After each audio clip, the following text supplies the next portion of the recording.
Well, hello and welcome to my weekly update. We didn't have one last week. I'm sorry, it was half term. We had a lovely week in Scotland with the kids. I would recommend it as a holiday.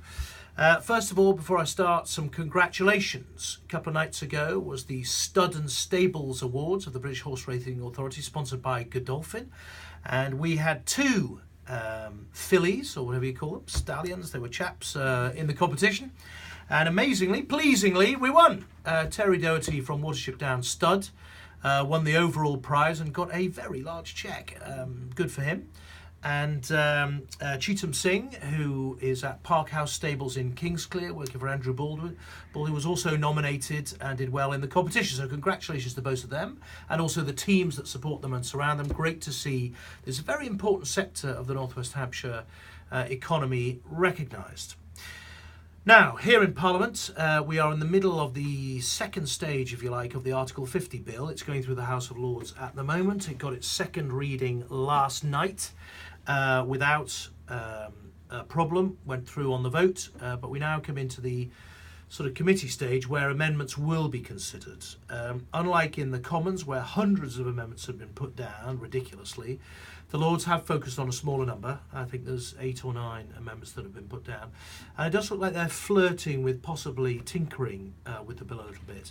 There are some voices of sanity there, though, explaining to them that after a plebiscite of the entire population of the United Kingdom and then an overwhelming vote of the elected House, that it would seem slightly strange for an undemocratic, appointed House of peers, some of whom are hereditary, to mess about with that decision. I think those are sensible voices that are raising that issue, and I hope and believe that that House will come to its senses at some point in the next couple of weeks, and it will come back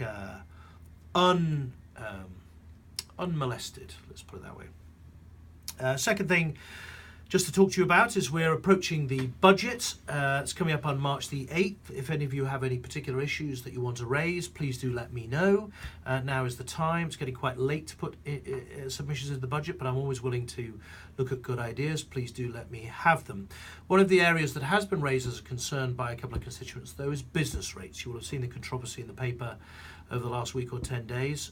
In the constituency, the only area where I've had significant complaints and problems has been with some of our pubs, and I am working with ministers and others, putting pressure on them to see what can be done to try and help those pubs. Hopefully watch this space, you'll see some news in the future.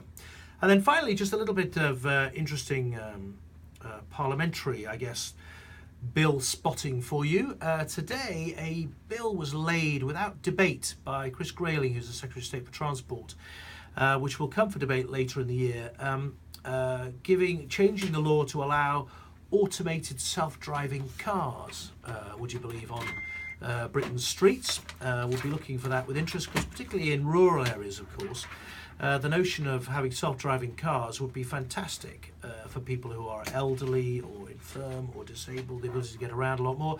And it raises the very interesting question for people in rural communities, which is, can you drink drive a self-driving car back from the pub? This will be one of the issues that I'll be raising when the bill comes to the floor of the House. Hopefully speak to you then.